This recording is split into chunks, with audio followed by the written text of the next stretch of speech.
Hello everybody, welcome to Visions RV. My name is Josh the RV Nerd, and a special welcome back to all the regular members of the RV Nerd Herd. Got you some updated footage by request actually on the 19 FPS Rockwood Geo Pro.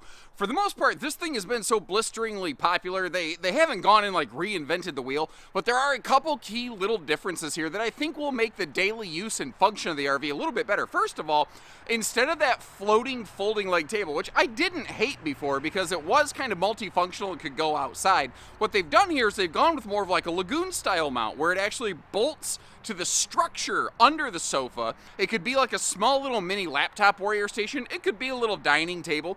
If you do have some friends over and you bring a couple little small folding stools or chairs or milk crates or something like that, well, you know, you could actually have a couple people sitting there playing cards. It's not a massive table, but it's not a massive RV. It can get the job done. They're still doing all the things that you like about them, like an all aluminum structure. This is a 6-sided all aluminum structure, and even this structure under the bed is a welded aluminum cage. That's what I call Rockwood doing Rockwood things. But speaking of that, GeoPro has been on the forefront of a lot of things. They were doing solar before it was cool. They've got 200 watts factory standard. You can throw another 200 on very easily. They do have that big power package available on a lot of their GeoPro models as well for, extended off-grid capability. They have holding tank heater standard. They have now 1800 watt inverter. So if you want to be able to run a coffee maker just off battery power, you can.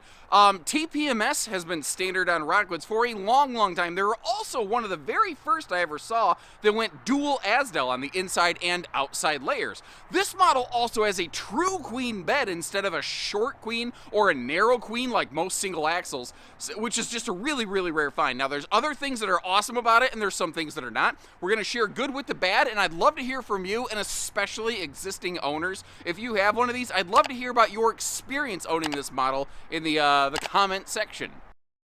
And because the road mode is so excellent on this one, and I think it's one of the, potential major factors in someone's decision-making process, I thought I'd actually change up my order of operations, and I'd begin with a look at road mode today, because like if the RV's in storage, this is how you're gonna see it first. Or if it's cold in the Midwest where it is right now when you're recording this, when you first look at an RV, it should have the slides closed, because if people are going to leave the slides open and allow snow to build up on them, those are people who only care about getting your money, and they don't care about your ownership experience whatsoever, because that can, basically a phenomenon called ice damming can allow water to wick into the RV through the seals, even if there's not a problem with them if the slides are left open. That's a real thing. But as you're seeing here, refrigerator, the true queen bed, the 60x80 queen bed, everything is basically fully accessible in transit without ever pushing a button. Pretty slick.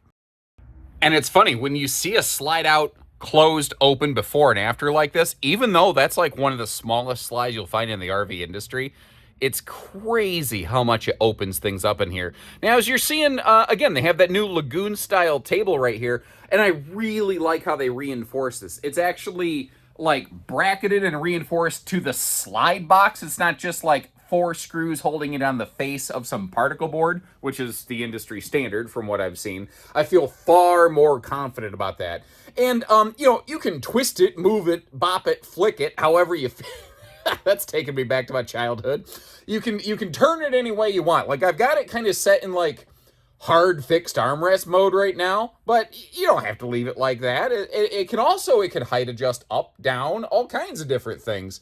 Now, an interesting thing on these, and I hope you appreciate that I share the good with the bad. These do have a smaller interior ceiling. Now, at the top of this barreled ceiling, it's 6.5 foot tall, which sounds normal. The sidewalls are only 6'1". Now, for the most part, walking through navigating the RV, you won't notice that. You won't feel it. It'll be fine. When you actually start standing in the shower, that's where you're going to notice. If you're taller like me, it can be a trick. Now, these are carpetless, easy cleaning, and pet friendly and spill friendly. And it is nice that they're easy cleaning because I apologize. I have got we've had some rain recently, and I've got dirty boots walking through the dirt portions of the yard. Now, the good news is we're going to get all that cleaned up, obviously, before somebody goes to take it home, but I just want to let you know what you're looking at. It is not a central air system. I don't know that it needs to be in a camper this size. I tell you what, I'm going to, because these RVs have been around for so long, there's a lot of existing owner feedback available out there. Through this video, several times I'm going to ask existing owners, share your thoughts, your experiences here. Like, have you found this able to stay cool in the summer sun? I'd love to know. Household outlets on the bottom left. Over here on the right, that is your inverter controller. And once again, these have had a 1,000-watt inverter for a while. Now it's an 1,800-watt inverter. And I'm not a math, but last I knew, 1,800 was 80% more than 1,000. I'm pretty sure that's how those numbers work out. Now, I like that big drawer right there, but what would you say to this idea? You know those like storage floating cube kind of things? What if one of those was under the bed instead of that drawer? It may allow you a place to put, I don't know, shoes or a cat litter box, but it could also, in a sense, function as a little bit of a footrest, because the trick with this floor plan is it is not possible to put a true reclining theater seat in it. The RV's too small. The slide style, the slide structure can't do that. If you want things like that, stay tuned to the end of the video or check the links in the video description right now. I've got a few options that can work for you. This right here, I think, is also a major calling card of this floor plan. Most little campers have some form of what's known as a camp queen. It's this it's either a short length or it's a narrow width. Like it might be 74 inches wide or 54 inches long, or sometimes both. This is a bona fide 60 by 80 true queen. So if you are not a big fan of the backbreaker death wafer mattress that most RVs come with, well, you actually can very easily swap that out into something that's going to be a little more comfortable for you. Now, as it stands by default, the TV kind of feels like it's not in the best position. For a small camper, it's not terrible. And the thing is, they are using a decent screen right here. This is a 12-volt smart TV with an integrated soundbar. Basically, the TV itself is the entire entertainment system for the entire RV, which I think is kind of cool. You can see if you have some decent internet hookup somewhere, you can stream all your apps and all those kind of good things. Now this down below it, and I'm going to get all this storage open up for you in a few minutes. That's actually a closet, which I think is really cool, because when you look at that front bed, you look at it, and it looks awful open and empty up there, because they wanted you to actually have space to sit up in bed and put the real queen in there. They didn't want to make it too blocky and bulky, but they still found a way to give you some hanging storage, which I think is kind of cool. Also, when you're sitting right here in the sofa where I'm at, start taking a look at the window coverage. Because from the outside of the RV, you're not really thinking, oh man, this has got awesome window coverage. But when you actually sit down in it, especially with that big front windshield, which does have a pull-down blackout shade, by the way, it's actually not bad in here. I think it's pretty decent overall. These are all sealed edge thermal foil countertops, and the previously optional propane oven has become standard. But this is something else I think is kind of crazy. There are some high-dollar trailers and fifth wheels that use what I call the 16-inch easy bake oven. And this is the 22-inch bigger oven. And the thing here is, not only is it physically larger, so you can just put big stuff in it, it heats far more evenly if you've actually used them, which is nice. Now, hold on. Where's my kitchen outlets? Oh, hold on. That's right. I think the kitchen outlets are against the countertop side beside the door. When we get over there, we'll take a look at them. That's just the kind of stuff that I always try to look for. And obviously, when I see a lot of campers all day, every day, it gets a little blurry. Now, again, I'm going to ask the existing owners a couple things here. First of all, this is I think it's a 5.7 cubic foot, 12-volt compressor fridge, so it's a little smaller. It's not going to pull as hard off the batteries, but it's a slim profile. It doesn't eat up a lot of space, and that allows them to put a microwave up top. Now, by default, from the factory, it's a standard microwave. And if you're going to ask this question and I proactively answered it for you, do me a favor, leave me a note that says, thanks, nerd, or click the like button on the video. Some folks might ask, I don't want a microwave. I don't need a microwave. Can I get it with a bigger refrigerator and no microwave? And the answer is no. As it turns out, you cannot. It's just not something they offer. So it is what it is. I hope that's helpful. Now, a question I have, I think it was this way last year. There's just this blank panel right there. Anybody who owns one of these, have you opened that panel up? Have you gotten back there? Is there anything back there? Because I feel like that could be a very useful spot for something like brooms or anything like that. I think that could be a very, very useful kind of vertical space. Now, Rockwood very commonly uses something a lot of people don't really care for, the peekaboo I smell you door. Now, there's a few reasons manufacturers use that. One of the main reasons most brands do it is because it's less expensive and easier to build that way. The reason Rockwood's doing it is because they do include the bigger vent fan in the bathroom, and it pulls more air. So they do need a little bit more than just the tiny little toothpick slot at the bottom of the door to be able for that air to flow. Now, some folks dislike that because they feel that they lose their audio privacy in their personal station, as it were. But you know, that's the deal. If you don't like it, that's okay. Maybe this isn't the right RV for you. There's plenty of other RVs. My goal is to help you find ones that work and ones that don't. Again, it's not a true full sofa. So it's not like you could swap it out for a hide-a-bed or a theater seat. It's just not possible. Because actually, if you look directly under the cushions of that sofa, that's literally the floor of the slide. So if you tried to put a theater seat in there, your head would be through the ceiling and your feet would be hanging off the floor like the back seat of Daddy's Studebaker.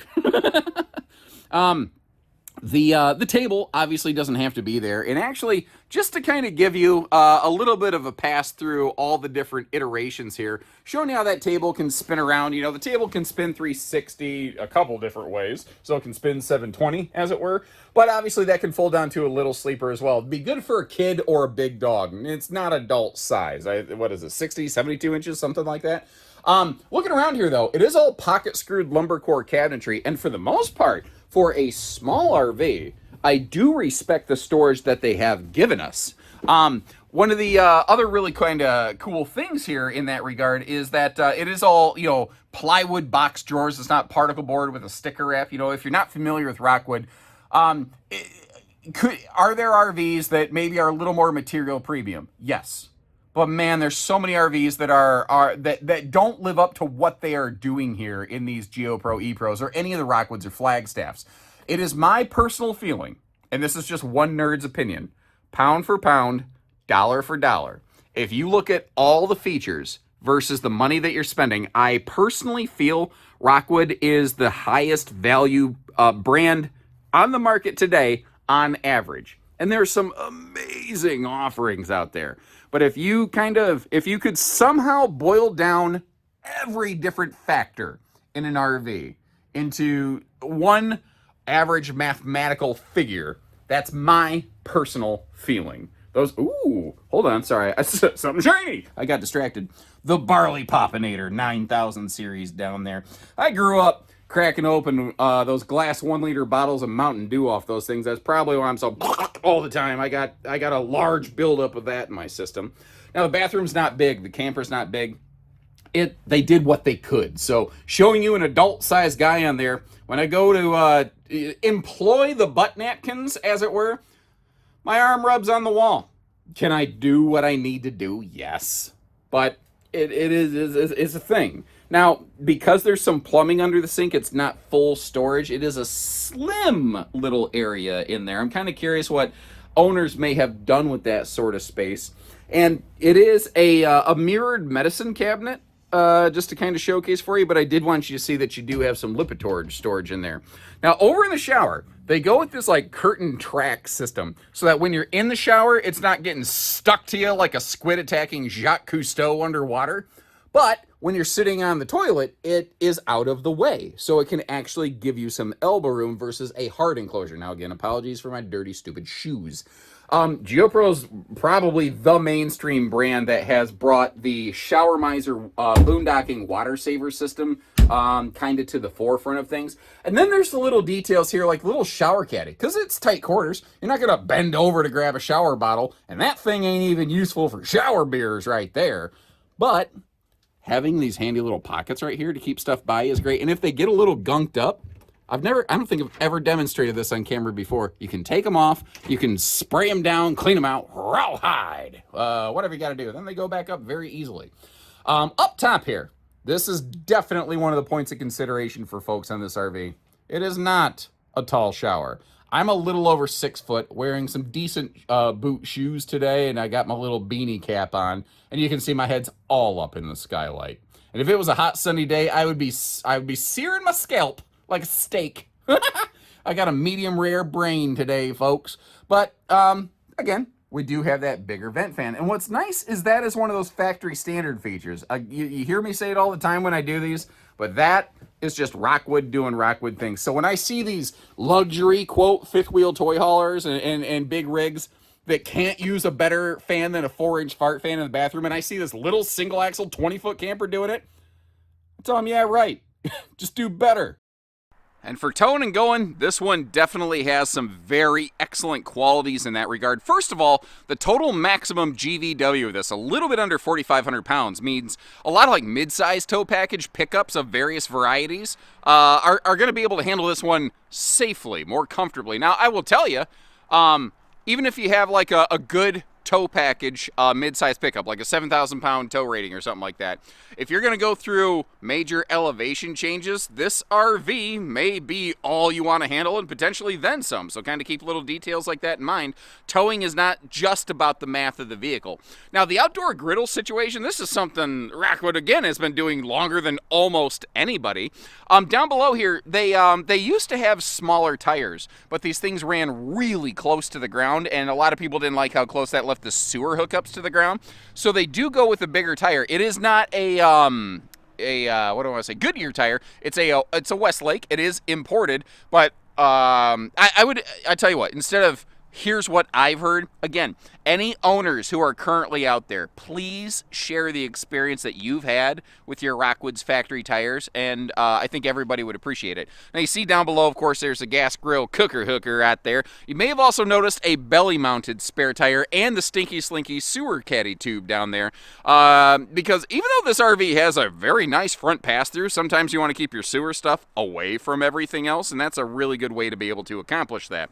Now, you may notice this year, based on your feedback, they actually, my Rockwood contact told me, he said, man, we kept seeing your people talk about this, so we figured it was time to do it. They have slam latches on all exterior baggage doors now. You have lockable slam latches all the way around, which is not something they used to have, and that's based on your input, so keep that feedback coming. Now, this is a narrow body camper. It's a 7-foot wide body, but the axle is 7'4". The axle is slightly wider than the rest of the RV, which is why you see a little bit of a fender flare sticking out if you take a look at the thing. That does provide a little bit better stability. Think about it. If your feet are standing wider than your shoulders and somebody pushes you, you tend to be stable. Well, it's similar when it comes to towing and axle placement. Now, up front here, dual propane tanks with an auto changeover regulator.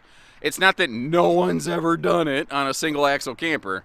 It's just that it is pretty rare and uncommon that it's done on a single axle camper. And that's, I think Geo's been doing it. I don't know if they've always done it or they pretty much always have.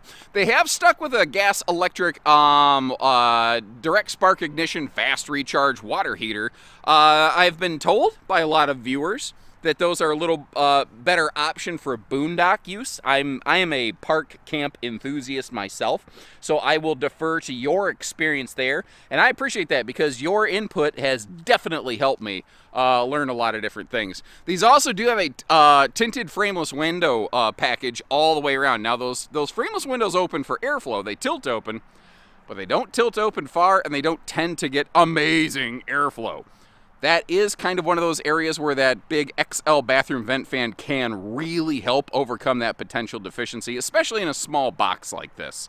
The holding tanks. First of all, they have larger holding tanks than they used to. It's still not the biggest I've ever seen in the industry, but it's a small camper. I think they do about as good as they can. They do have holding tank heaters standard on these. And if you look up top, you're seeing a couple things. It looks like you got a Tiburon shark fin coming off the back of it right now. That's your max air vent cover.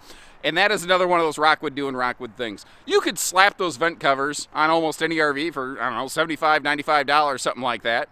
You don't have to with a Rockwood. And if you look at it, this angle that I'm standing at is deceptive. We're seeing some forced perspective. The vent cover in the back does not stick up any further than the air conditioner. They're about the same height because they use a lower profile air conditioner on these to keep a lower exterior height, which I think is kind of cool.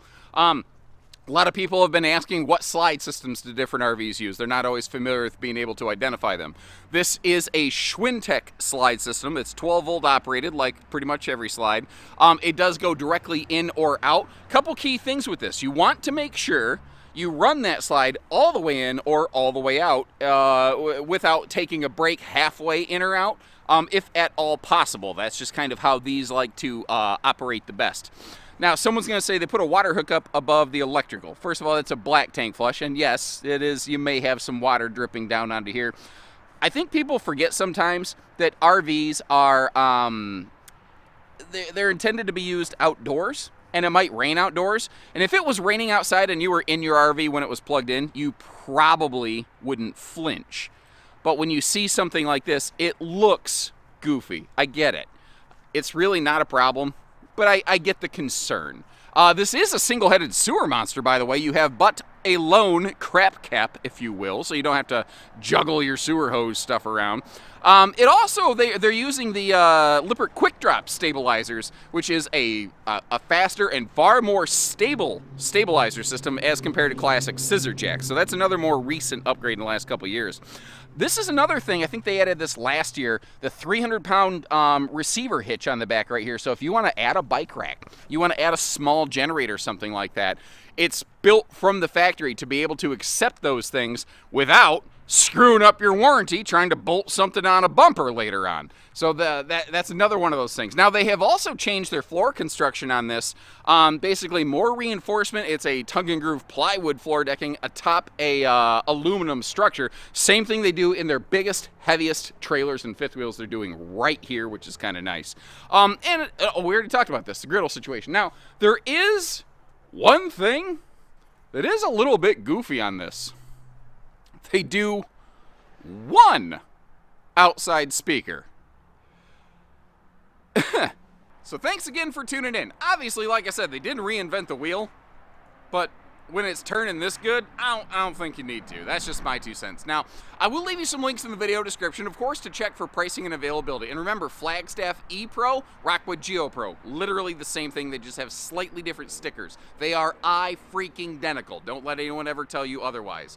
One's not better than the other. One doesn't have more than the other. One should not run more money than the other. Don't let somebody try to pull the wool over your eyes there. We sell both. I can be clear, I can be candid, I can be transparent about that. And if you appreciate that, hit that subscribe button, like our video, and check the links in the description if you like this. But like, if you want tandem axles, you want a north-south bed, I have options for you. If you like this layout but you need more headroom in the shower and you don't want to get large and heavy, we have options for you, and I have video of a bunch of them. So until next time, take care, stay safe, have fun, and happy camping, everyone.